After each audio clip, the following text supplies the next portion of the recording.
Hi అండి. Welcome back to real life story. నా అందం చూసి వినుకున్నాను. పోనీలే సారీ చెప్పాడు కదా అని క్షమించాను. లేదంటే ఆ మందు తాగిన ఫోటోలన్నీ కాలనీ మొత్తం ఫ్లెక్సీలు వేయించినా బాగుండేది. తిక్క కుదిరేదనుకుని కోపంగా తన పనిలో పడింది. కానీ అప్పటికే గొడవంతా చూసి తనలో తామే నవ్వుకున్నారు భారతి, ధనుంజయ్, ప్రవళిక. కసుబుసులాడుతూ అందరికీ టిఫిన్ వడ్డించింది. తారా, ఏంటి వదినా, నువ్వు కూడా టిఫిన్ చెయ్యి. వద్దు వదినా, నేను తర్వాత తింటాను. ముక్కు ఎగబిలిస్తూ చూడు వదినా, నేనేదో తప్పు మాట్లాడినట్లు. నా మీద కోపంతో టిఫిన్ కూడా చేయకుండా బయటికెళ్ళిపోయాడు బావ. అయినా నేనేమన్నానని ముద్దే కదా పెట్టింది. అది కూడా ఇక్కడ అని నెత్తి మీద చేయి పెట్టి చూపించింది. తార చెప్పిన విధానానికి అందరూ నవ్వుకున్నారు మనసులోనే. పైకి నవ్వితే మళ్ళీ తార బాధపడుతుందని భయం. ఏంటో వదినకి, బావకి నేనంటే ఇష్టం లేదు. అస్తమానం నన్నే తిడతాడు అని దిగులుగా చైర్లో కూర్చుంది. తింటున్న ప్రవళిక తార, చెప్పు వదిన, ఇడ్లీ వేయినా? ఉష్, ఇడ్లీ కాదు కానీ ముందు నువ్వు రెడీ అవ్వు. మనం ఇప్పుడు హాస్పిటల్కి వెళ్ళాలి కదా. అవును వదిన, వెళ్ళాలి. నేను 5 నిమిషాల్లో రెడీ అవుతాను అని తార తన రూమ్‌కొచ్చింది. పిల్లలిద్దరూ రూమ్ సర్దడం చూసి తార కోపం, బాధ అన్నీ పోయి, పవి, చింటూ, మీరేంటి నాన్న రూమ్ సర్దుతున్నారు? అత్త చెప్పిందమ్మా. చింటూ, నేను ఎక్కువ అల్లరి చేయకూడదని, పైగా మా పనులు మేము చేసుకోవాలి అని. అయినా ఈ రూమ్ అందే కదా, అందుకే సర్దుతున్నాం నవ్వుతూ చెప్పింది పవి. తార మురిసిపోతూ, నా బంగారు తల్లివి నువ్వు అని పవి నుదుటిన ముద్దు పెట్టి చింటూ కేసి చూసింది. అప్పటికే వాడు సర్దిన రూమ్ అంతా చూస్తూ, అమ్మా, ఏంట్రా ఈ రూమ్ సర్దింది నేనే, అక్క కాదు. అవునా, అయితే ఈవినింగ్ మా కోసం నూడిల్స్ చేయాలి సీరియస్గా అన్నాడు. అంటే నువ్వు నూడిల్స్ కోసం రూమ్ సర్దావా? అవును అన్నాడు. తార కోపంగా చూసి, నీకు మీ నాన్నలా పొగరెక్కువరా, చెప్తాను నీ సంగతి అనుకుని నీకేం వండను, నా ఏంజెల్‌కి వండుతాను అని పవిని ముద్దు చేసింది. నువ్వు కానీ నాకు వండకపోతే 10th క్లాస్ 2 సార్లు ఫెయిల్ అయ్యావు కదా, కాలనీ మొత్తం తెలిసేలా ఫ్లెక్సీలు వేయిస్తానని చింటూ అనగానే తార అవాక్కై చూసింది. ఓర్ని, నేను బావ గొడవ పడ్డం చూసావా? అనుమానంగా అడిగింది. చింటూ కన్నింగా నవ్వేసరికి అర్థమైందిరా. అంటే నువ్వు నా మాటలు విన్నావు కదా. నీ మాటలు వినకపోయినా నీ ఫేస్ ఎక్స్ప్రెషన్ చూస్తేనే అర్థమైంది నువ్వు మా నాన్నని తిట్టుకున్నావు అని. అందుకే ఇంకెప్పుడు నాన్నని తిట్టకు, నీకోసం కాలనీ అంతా చెప్పేశాను అని చింటూ అనగానే తార మరింత ఉడుకుపోయి, నీకు దమ్ముంటే చెప్పరా అంది. తార ముఖంలో సీరియస్ చూసిన చింటూ ఎందుకో అనుమానం వచ్చి, అమ్మా, అంత ఖచ్చితంగా చెప్పు అంటుంది. అంటే సంథింగ్ ఈజ్ రాంగ్ అనుకుని, చెప్తాను, నాకేమైనా భయమా అన్నాడు. చెప్పు చెప్పు, కాలనీ ఒకటే ఎందుకు, ఊరంతా చెప్పు నా కోసం. అప్పుడు నీకోసం కూడా నేను ఇంట్లో వాళ్ళకి చెప్తాను. నా కోసం ఏం చెప్తావు కంగారుగా అడిగాడు. నాన్న, నువ్వు హోంవర్క్ అంతా పవి చేత చేయిస్తున్నావు కదా, ఆ విషయం నాకు తెలిసిపోయింది అని తార అనగానే చింటూ కళ్ళు పెద్దవి చేసి పవిని చూశాడు. అలా చూడకు, నేను తార అమ్మతో నీకోసం ఎప్పుడో నిజం చెప్పాను అంది.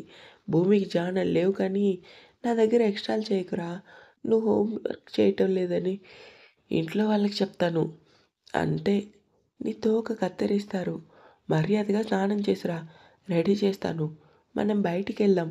అంతేకాదు, నా 10th క్లాస్ విషయం కోసం ఎక్కడైనా నోరెత్తావంటే అర్థమైంది కదా ఏం చేస్తానో బెదిరిస్తూ అంది.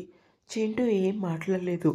ముఖం మార్చుకొని వాష్రూమ్కి వెళ్ళగానే వీడికి అన్నీ బాబుద్దులే, నన్నెప్పుడు ఆట పట్టించాలని చూస్తాడు అనుకుని తనలో తానే నవ్వుకొని పవికి బట్టలు మార్చి రెడీ చేసింది.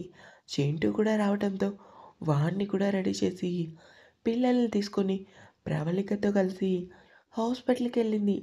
దారి మధ్యలో పిల్లల్ని రాజశేఖర్‌కి అప్పగించి ప్రవళిక, సురేఖ, తార ముగ్గురు హాస్పిటల్‌కెళ్లారు. కారు పార్క్ చేసి లోపలికొచ్చాడు గగన్. తన అన్నయ్య రావటం చూసిన సూర్య వెంటనే తన రూమ్ నుంచి బయటకొచ్చాడు. "ఏమైందిరా? సడెన్‌గా రమ్మన్నావు?" "ముందు కూర్చో అన్నయ్య" కాఫీ అంటూ ఆఫర్ చేశాడు. "లేదురా, శృతి కోసం ఏమైనా తెలిసిందా?" కంగారుగా అడిగాడు. "శృతి కోసం నేను తెలుసుకుంటానన్నయ్య." కానీ పవన్ అంటూ సూర్య తన అన్నయ్య వైపు చూశాడు. "చెప్పు, వాడి హస్తమేమైనా ఉందా?" కోపంగా పిడికిలి బిగించాడు. "లేదన్నయ్య, రాత్రి స్టేషన్‌లో ఆ పవన్ అంతు చూశాను. వాడి అక్క విషయంలో తప్ప మరి ఏ విషయంలోనూ ఇన్వాల్వ్ అవ్వలేదు అని అర్థమైంది. అంతేకాదు, వాడు పెద్ద వెధవన్నయ్య." "ఏంట్రా నువ్వనేది?"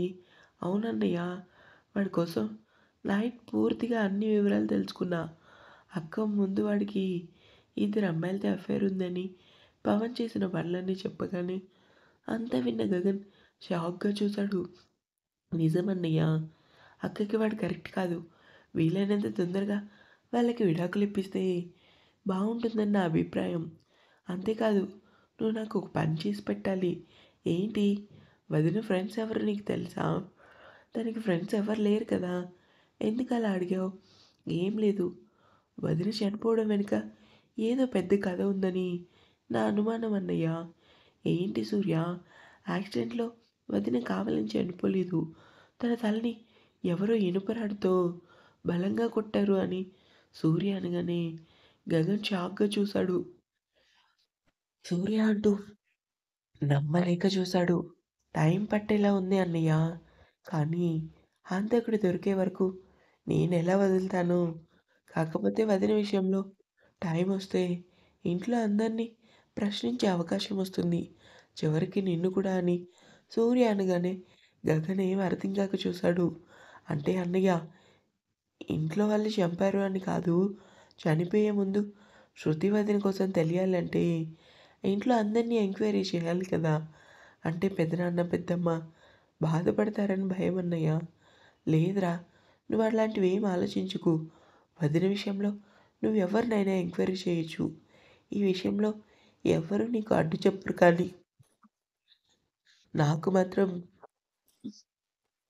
చంపిన వాడు దొరకాలి" అని గగన్ కోపంగా పిడికిలి బిగించాడు.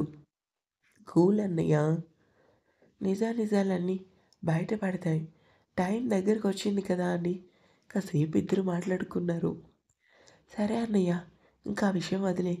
నేను రేపు కానీ, ఎల్లుండి కానీ ఇంటికి వచ్చి అందరితో మాట్లాడతాను. వదిన ఎక్కువగా క్లోజ్‌గా ఉండేది అక్కతోనే కదా." "అవును, తర్వాత ఉంది కదా ఆ తింగరిది తారతో" అని గగన్ అనగానే సూర్య నవ్వుతూ "నువ్వు తింగరి అన్నావంటే మళ్ళీ ఏం చేస్తుందో తార? ఏం చేసిందంటే ఏం చెప్పాలిరా బాబు? టార్చర్ ఏంటో లైవ్‌లో బాగా చూపిస్తుంది. పైగా ఆ రోజు అందరి ముందు నా పరువు తీసింది. నేనేదో చిన్న పిల్ల కదా అని చేసిన పనికి తల గోడకేసి కొట్టుకునేలా చేసింది" అని జరిగిన విషయం చెప్పగానే సూర్యకి నవ్వు ఆగలేదు. "ఏంట్రా, నీకు నవ్వులాటగా ఉందా?" "లేదన్నయ్య, తను చేసే ప్రతి పని అలానే ఉంటుంది, కానీ అక్క ఎలా ఉంది? బానే ఉందిరా. పైకి నవ్వుతూ ఉన్నా లోపల మాత్రం బాధ ఉంటుంది కదా." "సూర్య, ఒక పని చేద్దామా?" "ఏంటన్నయ్య?" "మనం ఇప్పుడే లాయర్ దగ్గరికి వెళ్దాం. ఏమంటావు?" "నేనేమంటానన్నయ్య, కానీ ఒక మాట పెదనాన్నకి చెప్తే." "నేను నాన్నతో మాట్లాడతా కానీ పద మనం వెళ్దామని" ఇద్దరు లాయర్ దగ్గరికెళ్లారు. ఇంకా ఉంది. నచ్చితే సబ్స్క్రైబ్ చేసుకొని కామెంట్ చేయటం మర్చిపోవద్దు.